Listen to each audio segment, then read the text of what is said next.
Coming up in this episode, are you missing your regular outings to a local club or hotel? Goodna Services Club is a landmark in Ipswich's eastern suburbs and has had more than its fair share of setbacks in the past decade. We'll hear from the President about the future. Later in this episode, I chat with another local business owner heavily impacted by the Covid-19 lockdown and what are the options for his business going forward. It's Thursday, May 14, 2020, and I'm Alan Roebuck. Welcome to Ipswich Today, which acknowledges the traditional custodians of the land on which it is produced and pays respects to elders past, present and emerging.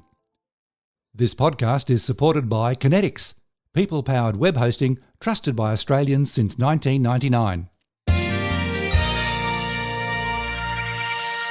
Goodna Services Club is a well-known landmark overlooking Evan Marginson Park. In 2011, the site was devastated by the biggest flood since 1974. After a long haul, and with the support of the community, the club eventually reopened. Now it's a devastation of a vastly different type. How is Goodna Services Club coping under these difficult COVID-19 times? Earlier, I spoke with Russell Dewar, President of Goodna Services Club. I began by asking him how long he's been in the President's chair. I've been the president for the last 5 years. I've been on the board for 9 years. Many can remember the images of that flooded building in 2011 and the clean-up after. And an image that sticks in my mind is the line of drowned poker machines lined up outside the building. How long did it take the club to get back on its feet after 2011? Close to 18 months. So we had the floods in January, and the main club we didn't get to reopen until July 2012. So the club was closed, no revenue for 18 months. And once you reopened, how was the community support? Amazing. There was our members, I suppose the only word I can use is amazing. It was awesome to see the amount of people that came in to support us after we reopened. A lot of them went to other clubs and stuff that still came back to their home, and they supported us as their community hub. It was awesome to see. And now it's like a double whammy with COVID-19. Did the board foresee such an event or have any plans to be closed by things such as a pandemic? No, never. We've done multiple, risk assessments and SWOT analysis on what could go wrong and what could affect us. And a international pandemic definitely didn't even come on the list. And I'm sure you're not alone in that one, Russell. What impact has it had on you personally and the staff? But me personally, I was devastated for the staff because, a lot of them, they're invested into the club. It's not just a job, it's a lifestyle for them. And the income, and I know a lot of them live from week to week financially.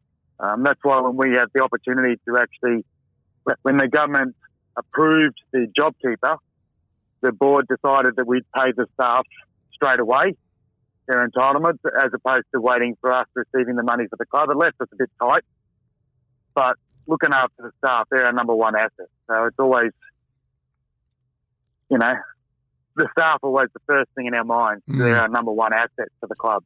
Well, it seems pretty clear that the JobKeeper payments, while not a perfect solution for every business and industry, has certainly been a help to many. Would you call it a lifesaver for Goodna Services?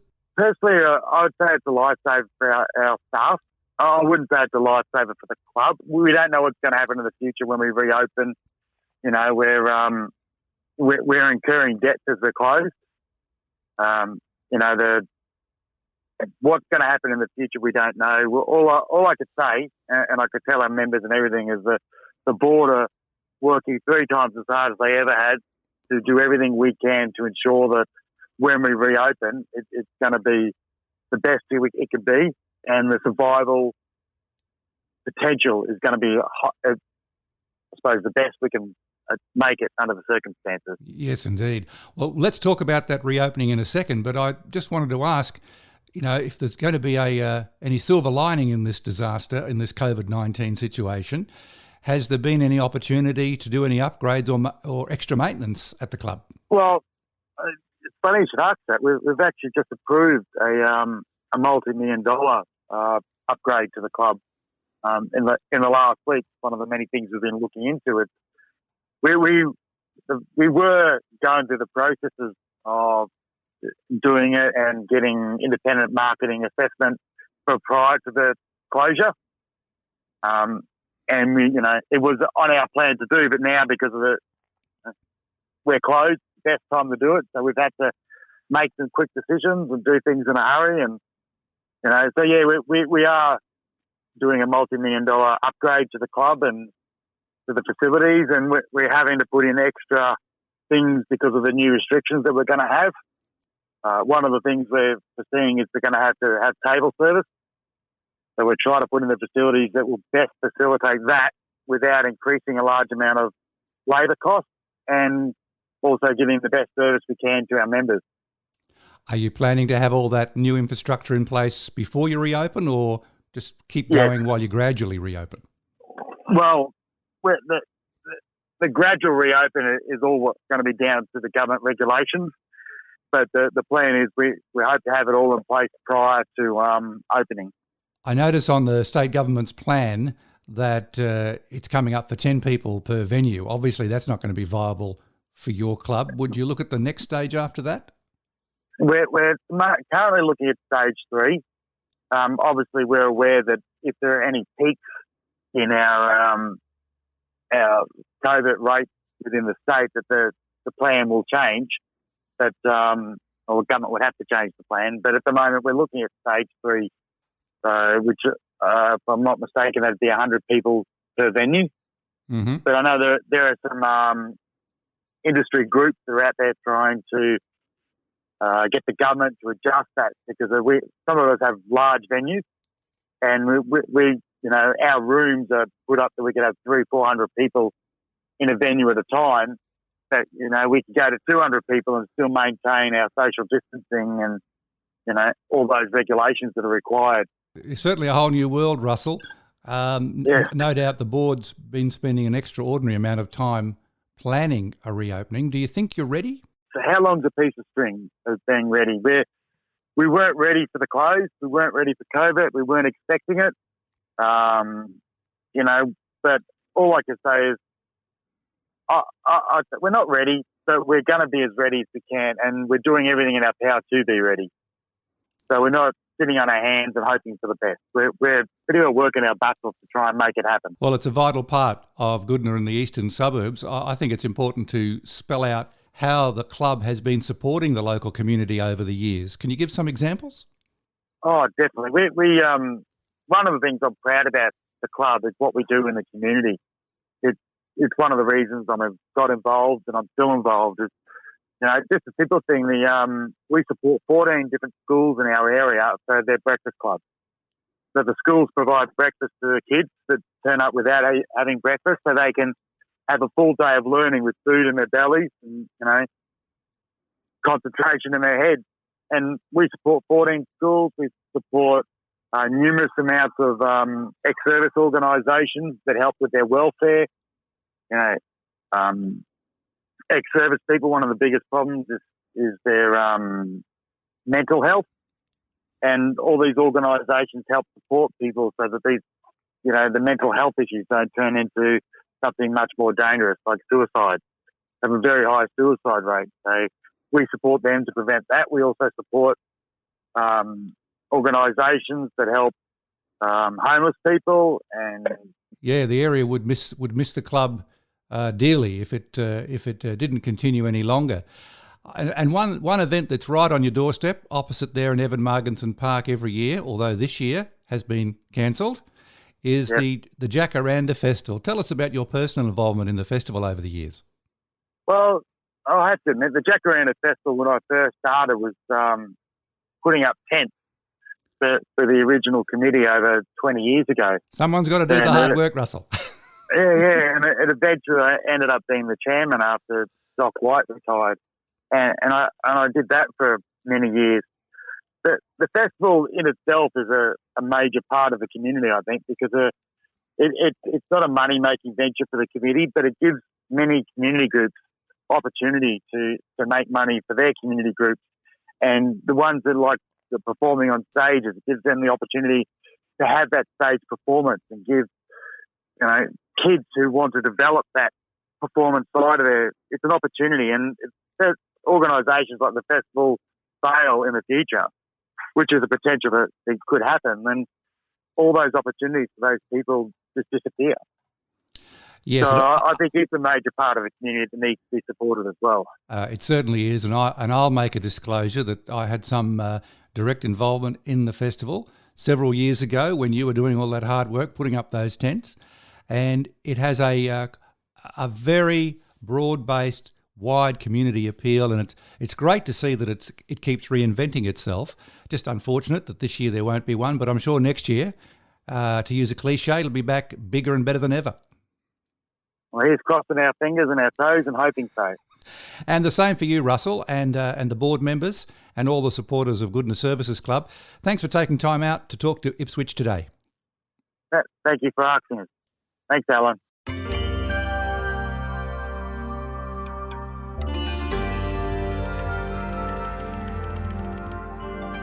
From large to small to one-person businesses, this pandemic has rarely left a business unaffected. Professional photography, by its nature, is sometimes a very personal business, requiring the subject to be close to the photographer. It appears this industry has been missed in any guidelines from the government.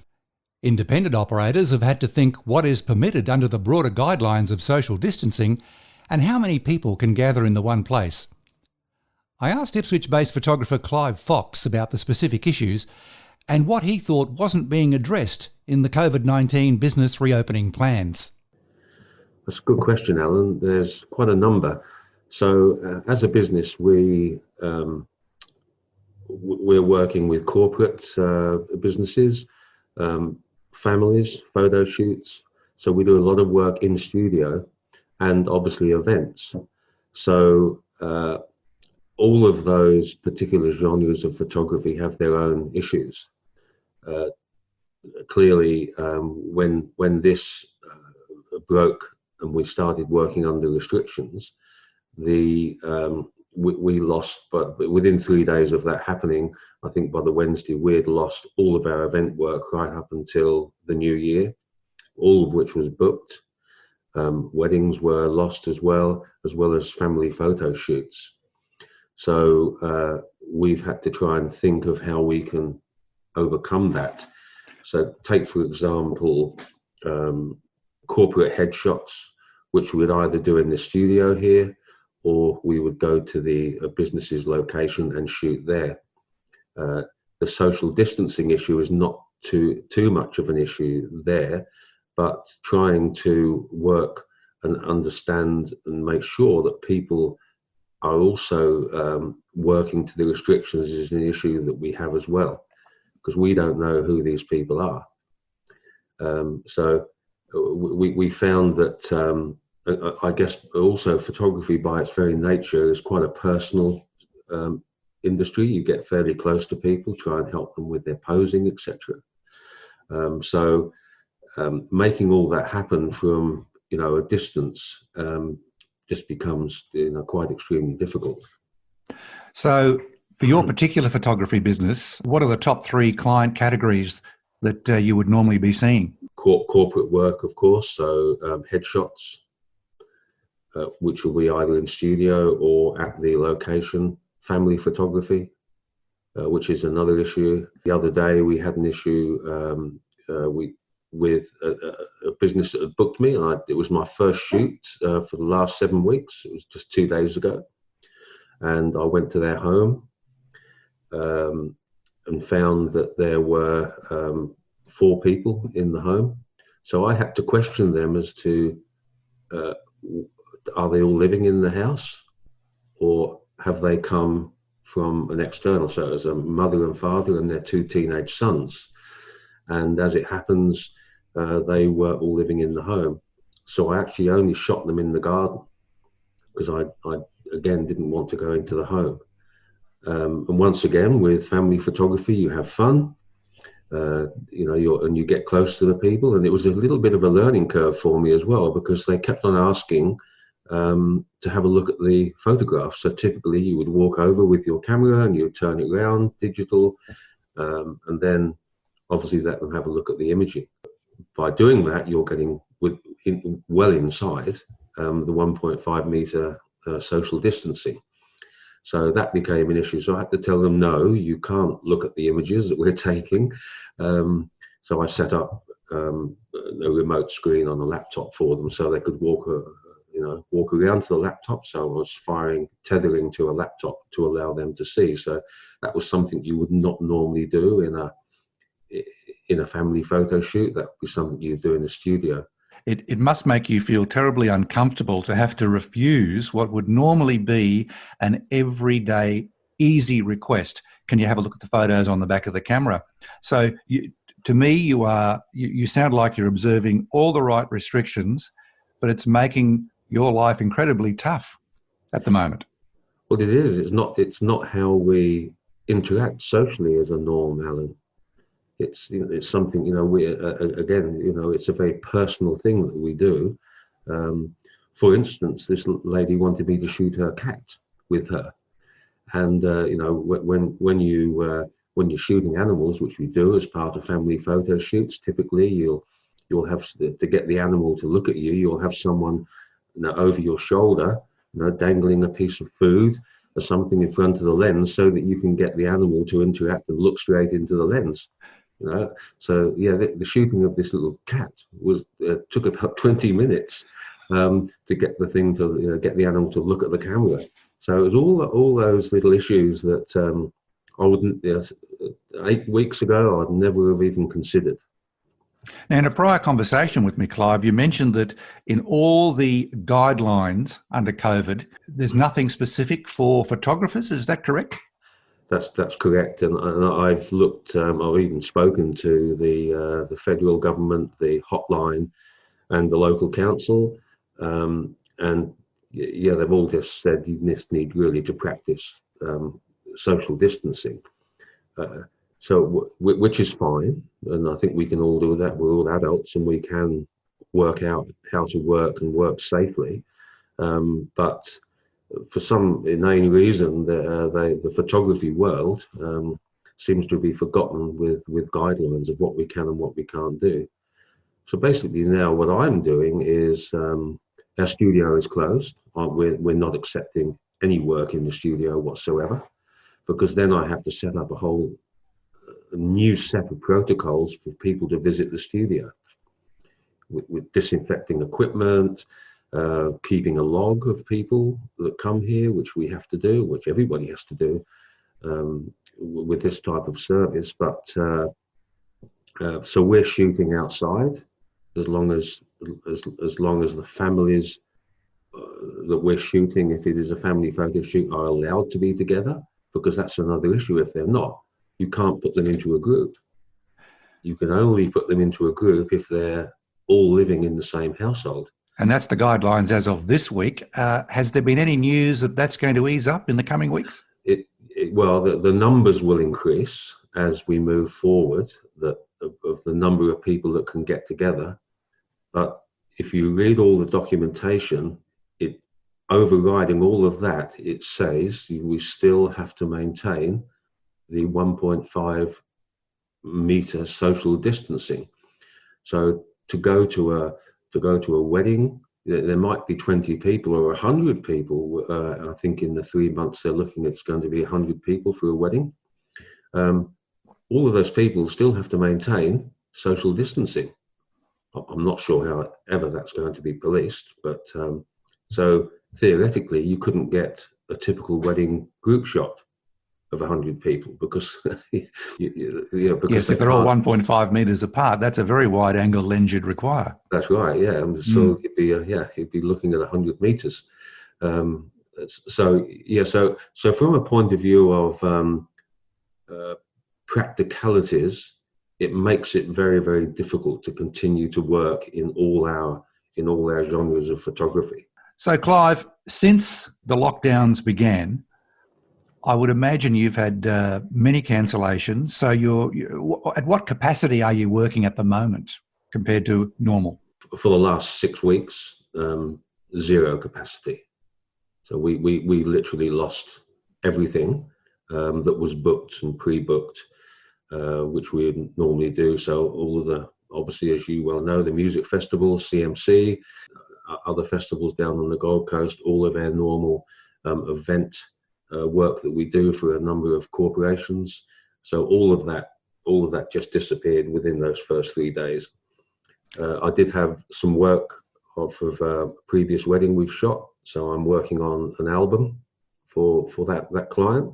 So that's given me some work, but it's starting to open up a little bit now. But I think, as I said earlier, that we have to be careful, and I have to quiz the clients and to find out, can we do this job or can't we do this job? They're questions that you typically wouldn't ask when you get someone to book you for a service. You wouldn't say, well, let's look at the legality of, can I actually do this? So it's each job is also different. So all of those questions, I've had a couple of people book me and get quite annoyed actually that we're refusing to do the work. So all of those, I guess, typical social issues that would never occur are making us think about how we conduct their business. I'm getting people wanting baby photographs done. I mean, that's something else. I can't imagine a mother wanting to do that at this time. So I find some of those requests from a personal point of view quite strange. Well, that is a concern, Clive, and we're seeing instances of people abandoning social distancing because the restrictions have been eased ever so slightly. But you as a business person acting responsibly, how do you see your business going forward as the restrictions go to the next level of easing? I think I have to work smarter, Helen, find ways of